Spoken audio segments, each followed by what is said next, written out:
আল্লাহ তাআলা সূরা মুলকের শুরুতে বলছেন তাবারাকাল্লাযী বিয়াদিহিল মুলকু ওয়া হুয়া আলা কুল্লি শাইইন কাদির। মহিমান্বিত সত্তা, যার হাতে ক্ষমতা, তিনি যা চান তাই করতে পারেন। আওয়াজ করে বলেন তো তিনি কে?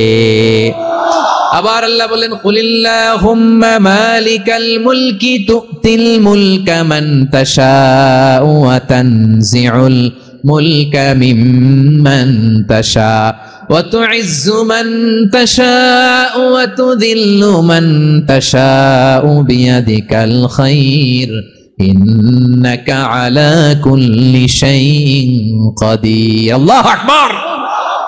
হে নবী, আপনি বলুন আল্লাহুম্মা মালিকাল মুলক, আল্লাহ আপনি ক্ষমতার মালিক। তুতিল মুলকা মান তাশা, যাকে চান তারে ক্ষমতার চেয়ারে বসান। ওয়া তানজিউল মুলকা মিম্মান তাশা, যাকে চান তাকে ক্ষমতার চেয়ার থেকে ছুড়ে ফেলে দেন। তিনি কে? ক্ষমতার চেয়ারে বসায় কে? আবার মনে চাইলে আস্থা করে ছুড়ে নিক্ষেপ করেন, তিনি কে? আবার আল্লাহ বললেন ওয়ালাম ইয়াকুল্লাহু শারীকুন ফিল মুলকি, আমার ক্ষমতায় কোনো শরীক নাই, কোনো জোট নাই, কোনো পার্টনার নাই, কোনো অংশীদার নাই। আবার আমি চলে গেলে আমার ক্ষমতার দাবিদারও কেউ নাই। আল্লাহু আকবার। এই দুনিয়াতে রাজা মারা গেলে পরে রাজা কে হয়? রাজার ছেলে রাজা, ঠিক কিনা বলেন? আল্লাহ চলে গেলে আরেকজন বসবে নাকি? এরকম না, তার ক্ষমতার সাথে দুনিয়ার ক্ষমতার কোনো মিলই নাই। এজন্য তিনি তার নাম দিয়েছেন আল মালিক। আল মালিক, the owner of power, the owner of ultimate power and sovereignty, the king of kings, সব রাজার বড় রাজা, মহারাজা আল মালিক, তিনি হচ্ছেন আল্লাহ। চিৎকার করে বলেন ঠিক কি না? তিনি আসল ক্ষমতার অধিকারী। দুনিয়াতে যে আমরা ক্ষমতা নিয়ে কামড়াকামড়ি করি, মারামারি করি, কিয়ামতের দিন আল্লাহ জিজ্ঞেস করবেন কই তোদের ক্ষমতা, আজকে বল। কিয়ামতের সময় সব মানুষগুলো যখন ইন্তেকাল করবে, সব জিনেরা যখন ইন্তেকাল করবে, সব ফেরেশতারা যখন ইন্তেকাল করবে, বাকি থাকবে মালাকুল মাউত। মালাকুল মাউত এসে বলবে আল্লাহ আপনার কথা মতো সবাই শেষ, মানুষগুলো নাই, জিনগুলো নাই, আমার সতীর্থ ফেরেশতাগুলো নাই, মহাবিশ্বে আর কেউ নাই। আল্লাহ বলে এখন কে আছে? মালাকুল মাউত বলবে আল্লাহ তুমি আছো আর আমি। তুমি তো আল হাইয়্যু আল কাইয়্যুম, অবিনশ্বর, শাশ্বত, চিরঞ্জীব, কোনদিন মরবা না, তুমি আছো আর তোমার গোলাম আমি আছি আজরাইল। মহাবিশ্বে কয়জন আছে মাত্র? জোরে বলেন। এক হচ্ছেন আর হচ্ছে মালাকুল মাউত। আল্লাহ তুমি আছো আমি আছি। আল্লাহ বলবে ঠিক আছে, এবার তোমার মরণের পালা, মুত ইয়া মালাকাল মাউত, হে মৃত্যুর ফেরেশতা তুমি মরো। মালাকুল মাউত আল্লাহর আদেশ বাস্তবায়ন করতে যে বিকট একটা চিৎকার দিয়ে মৃত্যুবরণ করবে। ওই চিৎকার দুনিয়ার মানুষেরা, চিৎকারের আওয়াজ যদি দুনিয়ার মানুষেরা শুনতে পেত, দুনিয়ার মানুষের প্রত্যেকের কানের পর্দা ফেটে মুহূর্তের মধ্যে সব লাশ হয়ে জমিনে পড়ে রইত। ভয়ঙ্কর চিৎকার দিয়ে মালাকুল মাউত বিদায় নিবে, কেউ নাই। এবার বলেন তো মহাবিশ্বে মহাশূন্য, কেউ নাই, উপরে নিচে সামনে পেছনে ডানে বায়ে কোন সত্তা, কোন জীবিত সত্তার আছে? একজন ছাড়া, তিনি কে? কুল্লু মান আলাইহা ফানি ওয়া ইয়াবকা ওয়াজহু রাব্বিকা যুল জালালি ওয়াল ইকরাম। পড়েন ফাবিআইয়ি আলাই রাব্বিকুমা তুকাজ্জিবান। কেউ থাকবে না একজন ছাড়া, একজন ছাড়া। এই ড্রোন দেখে হাত নাড়ালে হবে? আমার দিকে তাকাইতে হবে, কথা শুনতে হবে। মহাবিশ্বে কেউ নাই, একজন সত্তা ছাড়া। আওয়াজ করে বলেন তিনি কে? এবার আল্লাহ ডেকে বলবেন লিমানিল মুলকুল ইয়াউম, লিমানিল মুলকুল ইয়াউম, ক্ষমতা কার? Who belongs the kingdom today, who belongs the power authority today, who belongs the sovereignty today. আজকে ক্ষমতা কার? দুনিয়াতে ক্ষমতা নিয়ে এত কামড়াকামড়ি, দুনিয়াতে চেয়ার নিয়ে এত মারামারি, এত অত্যাচার, এত রক্তপাত, এত ব্লাডশেড, আজকে বলো তো ক্ষমতা কার? কার ক্ষমতা? মহাশূন্যে কোনো আওয়াজ নাই, শুধু আমার রবই বলবেন লিমানিল মুলকুল ইয়াউম, আজকে ক্ষমতা কার? কোনো আওয়াজ নাই, উত্তর দেওয়ার মতো জীবিত কোনো সত্তা নাই, ফলে কেউ উত্তর দিতে পারবে না। আল্লাহ নিজেই প্রশ্নের উত্তর দিয়ে বলবেন লিল্লাহিল ওয়াহিদিল কাহ্হার, একচ্ছত্র অধিপতি, ক্ষমতার মালিক আল্লাহ ছাড়া কারোর জন্য কোনো ক্ষমতা নাই। চিল্লায় বলেন ঠিক কি না? তাহলে আর রহমান আর রাহিমের পরে আমরা জানলাম আমার আল্লাহর আরেকটা সুন্দর গুণবাচক নাম হচ্ছে আল মালিক। কি নাম? আল মালিক, মানে দ্য কিং, রাজাধিরাজ, সব রাজার বড় রাজা, মহারাজা। এরপরে 4 নম্বরে আল্লাহ বললেন আল কুদ্দুস, তিনি হলেন আল কুদ্দুস।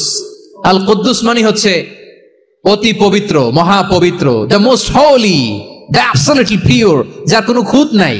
আল্লাহর কোনো খুঁত আছে? তিনি মহাপবিত্র। আল্লাহর পবিত্রতা যখন আমরা বর্ণনা করি আল্লাহ খুশি হয়ে যান, কারণ তার সত্তার একটা বৈশিষ্ট্য হচ্ছে তিনি আল কুদ্দুস। বারোয়াখালীবাসী আল্লাহর নামটা একটু জপেন না, বলেন আল কুদ্দুস, সবাই আওয়াজ করে আল কুদ্দুস।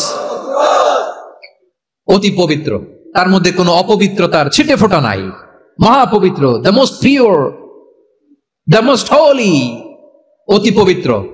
ফেরেশতারা বলেছিল আল্লাহ আপনি মানুষ কেন বানাবেন? নাহনু নুসাব্বিহু বিহামদিকা ওয়া নুকদ্দিসু লাক। এই যে নুকদ্দিসু কুদ্দুস পাইছেন? তারা বলেছিল আল্লাহ মানুষ কেন বানাবেন? মারামারি করবে, আমরাই তো ভালো, আমরাই আপনার মহিমা বর্ণনা করি, আমরাই আপনার পবিত্রতা বর্ণনা করি। নুকদ্দিসু লাক, তার মানে আল কুদ্দুস। আবার আমার নবী বিশ্ব নবী যখন সিজদায় লুটিয়ে পড়তেন, আম্মা জানা এসে বলেন আমরা তো সিজদার মধ্যে সুবহানা রাব্বিয়াল আলা বলেই শেষ, কিন্তু বিশ্ব নবী তাহাজ্জুদের নামাজে, নফল নামাজে, সুন্নত নামাজে তিনবার সুবহানা রাব্বিয়াল আ'লা তাসবিহ পড়ার পরে তিনি পড়তেন সুবহুন কুদ্দুসুন রাব্বুল মালাইকাতি ওয়ার রূহ। সুবহ কুদ্দুস রাব্বুল মালাইকাতি ওয়ার রূহ। সিজদায় লুটিয়ে পড়ে বিষ্ণুনবী এই দোয়াটা পড়তেন নফল নামাজে, সুন্নাত নামাজে, কিংবা তাহাজ্জুদের নামাজে। সুবহানা রাব্বিয়াল আ'লার পরে কি পড়তেন? সুবহুন, আওয়াজ করে বলেন সুবহুন কুদ্দুসুন রব্বুল মালাইকাতি ওয়ার রূহ। মানে আল্লাহ আপনি প্রশংসিত, আল্লাহ আপনি অতি পবিত্র, আপনি সব ফেরেশতা কুলের রব, ফেরেশতাদের সরদার জিবরাইলের রব। সুবহানাল্লাহ। আজকে থেকে পড়বেন সিজদায়? হ্যাঁ, বারোয়াখালীবাসী পড়বেন নাকি? হুজুর নামাজে তো পড়ি না। হ্যাঁ, এরকম নফল নামাজে, তাহাজ্জুদের নামাজে, সুন্নত নামাজে সিজদার যে তাসবিহ সুবহানা রাব্বিয়াল আ'লা তিনবার পড়ার পরে আমার ভাইরা, মহিলা প্যান্ডেলে আমার যে মায়েরা বোনেরা আছে, আজকে তো রেকর্ড হয়ে যাবে, কালকেই ভিডিও পেয়ে যাবেন। তিনবার সুবহানা রাব্বিয়াল আ'লা পড়ার পরে পড়বেন সুবহুন কুদ্দুসুন রব্বুল মালাইকাতি ওয়ার রূহ। পড়বেন তো ইনশাআল্লাহ? আবার বিশ্বনবী বলেন ইন্নাল্লাহা তাইয়্যিব লা ইয়াকবালু ইল্লা তাইয়্যিবা। আল্লাহ পবিত্র, পবিত্রতা ছাড়া তিনি কিছু গ্রহণ করেন না, অপবিত্র কোনো কিছু আল্লাহ গ্রহণ করে না। অনেকে আছে ঘুষ খায়, সুদ খায়, অন্যায় অপরাধ চাঁদাবাজি যা আছে সব করে, হারাম টাকা, হারাম উপার্জন। এই হারাম উপার্জন দিয়ে আবার মসজিদ বানায়, আছে না নাই? ইনকাম সবটাই হারাম, ওইটা দিয়ে আবার এতিমখানা বানায়, আছে না নাই? আছে। ওইটা আল্লাহ কবুল করবে না, কারণ আল্লাহ নিজে পবিত্র। পবিত্র না হলে কিছুই অ্যাকসেপ্ট করেন না। সুবহানাল্লাহ পড়েন। তাহলে বুঝলাম তিনি আল কুদ্দুস মানে অতি পবিত্র। এরপরে আল্লাহ বলেন আমি হচ্ছি আসসালাম। আওয়াজ করে বলেন আসসালাম। আসসালাম মানে হচ্ছে শান্তির আধার। সালাম মানে কি? শান্তির আধার, যার কাছ থেকে শান্তি আসে, দ্য সোর্স অফ পিস। তিনি শান্তির আধার। এজন্য আমরা একে অপরের সাথে দেখা হলে কি বলি? সালাম। কি বলি? সালাম সালাম হাজার সালাম সকল শহীদ স্মরণে আমার হৃদয় রেখে যেতে চাই তাদের স্মৃতির চরণে। সবাই বলেন সালাম সালাম হাজার সালাম সকল শহীদ স্মরণে আমার হৃদয় রেখে যেতে চাই তাদের স্মৃতির চরণে। পড়েন আমিন। আমরা সকল ভাষা শহীদ, সকল মুক্তিযোদ্ধা, তাদের জন্য দোয়া করি, এবং 24-এর ছাত্র নাগরিক অভ্যুত্থানে যারা শাহাদাতের সর্বোচ্চ নাজরানা পেশ করে এই নতুন ভোরের বাংলাদেশ আমাদেরকে উপহার দিয়েছে, তাদের জন্য আল্লাহর কাছে দোয়া করি। সবাই বলেন আমিন। আমার প্রিয় বারোয়াখালীবাসী, আপনারা কি ক্লান্ত হয়ে গেছেন? কষ্ট হচ্ছে? সবাই আওয়াজ করে তাকবীর পড়ুন, লিল্লাহে তাকবীর। এই আপনাদের গলার আওয়াজ। এতগুলো মানুষ তাকবীর বললে এতটুকু আওয়াজ হয় আমি বিশ্বাস করি না। আওয়াজ করে পড়েন সবাই, লিল্লাহে তাকবীর, লিল্লাহে তাকবীর, লিল্লাহে তাকবীর। আল্লাহর একটা নাম হচ্ছে আসসালাম, মানে হচ্ছে শান্তির আধার, দ্য সোর্স অফ পিস। শান্তি দেওয়ার মালিক কে? এজন্য শান্তি চাইবো কার কাছে? আল্লাহ তুমি আমার দেশটাকে শান্তিময় করো, বলেন আমিন। আল্লাহ তুমি আমাদের পরিবারে শান্তি নসিব করো, পড়েন আমিন। আল্লাহ আমাদের জীবনটাকে তুমি শান্তিময় করো, পড়েন আমিন। এজন্য বিশ্বনবী সালাম ফেরানোর পরে 3 বার পড়তেন আস্তাগফিরুল্লাহ, আস্তাগফিরুল্লাহ, আস্তাগফিরুল্লাহ। এরপরে বিশ্বনবী পড়তেন আল্লাহুম্মা আনতাস সালাম ওয়া মিনকাস সালাম তাবারাকতা রাব্বানা ইয়া যাল জালালি ওয়াল ইকরাম। ও আল্লাহ, আপনি শান্তির আধার, আপনার কাছ থেকে শান্তি আসে, আপনি বরকতময়। এই দোয়াটা পড়েন আপনারা? সালাম ফিরানোর পরে পড়েন না? পড়বেন আজকে থেকে। আল্লাহুম্মা আনতাস সালাম ওয়া মিনকাস সালাম তাবারাকতা ইয়া যাল জালালি ওয়াল ইকরাম। আবার জান্নাতের আরেকটা নাম হচ্ছে দারুস সালাম, মানে শান্তির ঘর। জান্নাতের আরেকটা নাম কি? দারুস সালাম। ওই দারুস সালামে আমরা যেতে চাই কি চাই না? আমরা ওই জান্নাতের অধিবাসী হতে চাই কি চাই না? এই বারোয়াখালীর ঐতিহাসিক তাফসীরুল কোরআনের ময়দানে আমরা যেমনি একত্রিত হলাম, আল্লাহর জান্নাতেও যেন আমরা এভাবে একত্রিত হতে পারি। আল্লাহ তুমি কবুল করো। আওয়াজ করে পড়েন আমিন। সালামের পর আল্লাহ বললেন আল মুমিন। আমার আরেকটা নাম হচ্ছে আল মুমিন। আল মুমিন মানে হচ্ছে নিরাপত্তা দানকারী। আমাদের নিরাপত্তা দেয় কে? নাকি পুলিশ বাহিনী, নাকি বিজিবি, র‍্যাব, সেনাবাহিনী, হ্যাঁ, নাকি এই যে ফায়ার সার্ভিস? কারা নিরাপত্তা দেয়? আজকের এই প্রোগ্রামের জন্য আমাদের ফায়ার সার্ভিসের ভাইরা অনেক কাজ করেছেন, আমি শুনেছি। ভাইরা স্পেশালি দোয়া চেয়েছেন এবং তাদের একটা সুনাম আছে বাংলাদেশে। জীবনের ঝুঁকি নিয়ে ফায়ার সার্ভিস বাহিনী তারা বিপন্ন মানবতাকে রক্ষা করে, ঠিক কিনা বলেন?